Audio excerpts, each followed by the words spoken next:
why you think Tupac wasn't really signed to Death Row. Well, it's not what I think. It's actually what I know for a fact. And like I said, if people did their due diligence, a lot of people want to believe what they want to believe, I guess, because of the folklore of Death Row and people that weren't really around at that particular time. But when Tupac was in jail, he was in a desperate situation.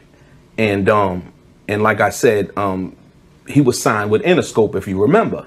So when they went to get Tupac out of jail, if you look at that, it wasn't a contract that he signed.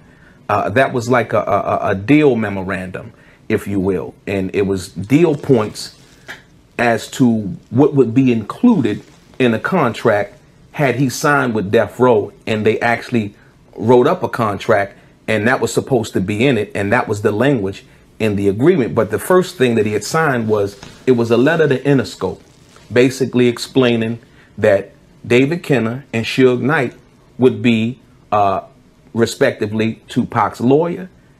David Kenner and Suge Knight would be his manager, letting Interscope know this, right? Now, at that time, Tupac signed to Interscope. So first and foremost, you would need to void out the Interscope contract in order for Tupac to sign with Death Row. And so when you see and look at that contract, that's not what happened. So basically, it was a tentative agreement on what Death Row and Suge Knight was supposed to do. But first and foremost, it was ripe with a conflict of interest. And the conflict of interest is this. David Kenner was Suge Knight's lawyer, and David Kenner was also the lawyer for Death Row. And then he would now be acting as the lawyer for Tupac. So if there were anything to go on, how would anybody's rights, mainly Tupac's rights, be protected? They couldn't be. There was a conflict of interest. Who are you going to look out for? The label and the CEO? Or are you going to look out for the artist?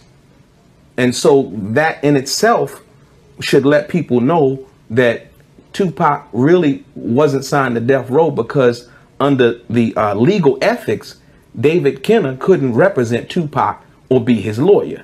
You know, ethically, he couldn't do that, but it happened anyway. And so when Tupac gets out of jail, they were supposed to give him a contract, and Tupac was on Death Row for about, I would say, 10 and a half, almost 11 months. And there was never a contract written up.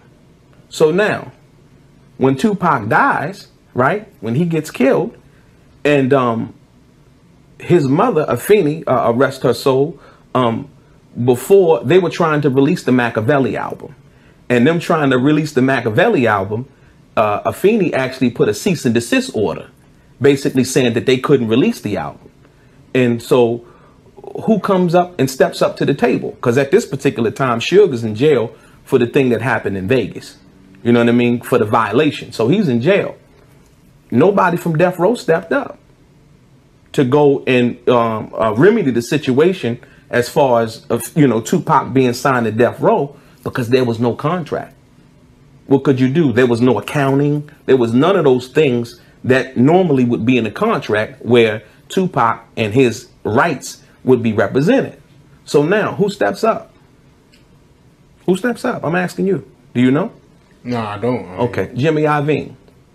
So Jimmy Iovine steps up, right? Because basically, who is Death Row distributed by?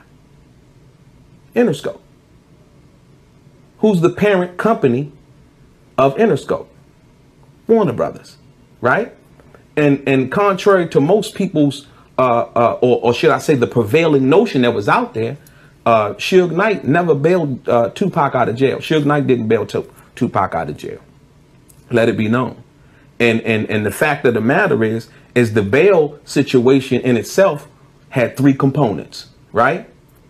First off, not Warner Brothers, but Atlantic Records actually put up an $850,000 corporate guarantee that if anything went wrong, Tupac didn't show up for court, that they would be on the hook for that.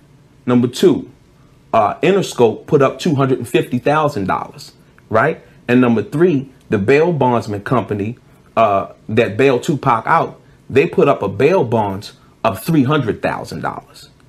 And basically all of that went against Tupac's future royalties. Now, once again, I just told you that Tupac wasn't under death row. So why would Interscope and Atlantic Records put up almost $1 million to get Tupac out of jail? Because Tupac was signed to Interscope. And basically what they were doing was they were getting Tupac out of jail, but they couldn't do it because, number one, of the corporate structure. If you remember C. Dolores Tucker, she had bought some shares of Warner Brothers, went to the Warner Brothers meeting, basically was hollering about how Tupac and Death Row and, you know, they calling women, you know, all of these names and disrespecting black women in the community and the whole 9 yards. That's where that stemmed from. But see, most people don't understand that. So once again, Tupac wasn't signed to Death Row and Suge Knight didn't pay his bail. They used Suge Knight because Suge Knight, being the front guy and the CEO of Death Row, got to give him credit for having the idea, along with Tupac's then wife at that time, who Tupac told his wife to put the bug in Suge's ear because he was trying to get out of jail, being in that situation. You got to give him credit for thinking of that idea. But like I said, no, Suge didn't pay for the bail.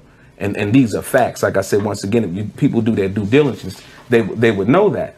So now you go to, why wouldn't Warner Brothers, why wouldn't Interscope bail him out? Because number one, they had just got in trouble with Warner Brothers because of C. Dolores Tucker. And remember, Interscope bought back their half that they sold to Warner Brothers for $150 million.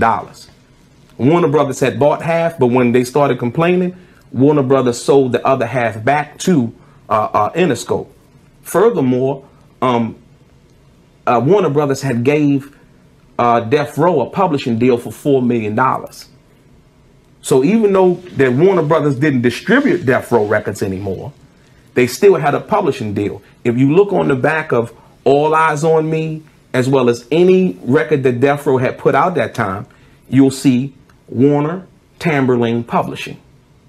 So they were still making money off of the deal based on the publishing side of things, but they weren't distributing the records no more. And the fact of the matter is that they wouldn't even bring out dog food from Daz and Corrupt, from the Dog Pound. Priority released that record. So once again, like I said, you know, and then you had Tupac mom, when she filed the cease and desist order, Jimmy Iovine stepped up and he paid her $3 million. But check this out.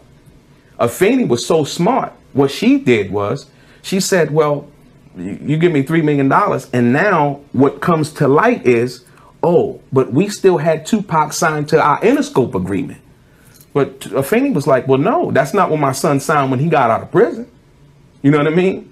My son signed a deal, said that he's supposed to get an 18% royalty rate. They were still trying to go by the 12% royalty rate that Tupac was under when he was under his Interscope agreement. And Finney was like, no, we're not going for that. That's not what he signed. So they were questioning the whole deal memo in which it was, and any lawyer or person who's legally proficient in their right mind would know that. And basically they agreed to that. And they gave her what she wanted. And she got a few other things that she wanted. And that's why they were able to release the Machiavelli album. Facts. So Tupac was never signed to Death Row. He was actually still signed to Interscope. And Suge Knight really didn't put up the money to bail Tupac out of prison. It was Interscope. Absolutely. Yeah, but like I said, once again, it was Suge's idea. He gets the credit for that. You know what I mean? It was, and then, like I said, it was a brilliant idea. But once again, public relation wise, corporate wise, you couldn't have, and from the C. Dolores Tucker perspective, you couldn't have a multinational corporation bailing out Tupac Shakur for the charges that he was alleged to have committed. But now, if we put Suge Knight in the reputation that Death Row would supposedly have, these guys, these whatever, it would be more fitting for him. It would be more fitting, like telling me that Tupac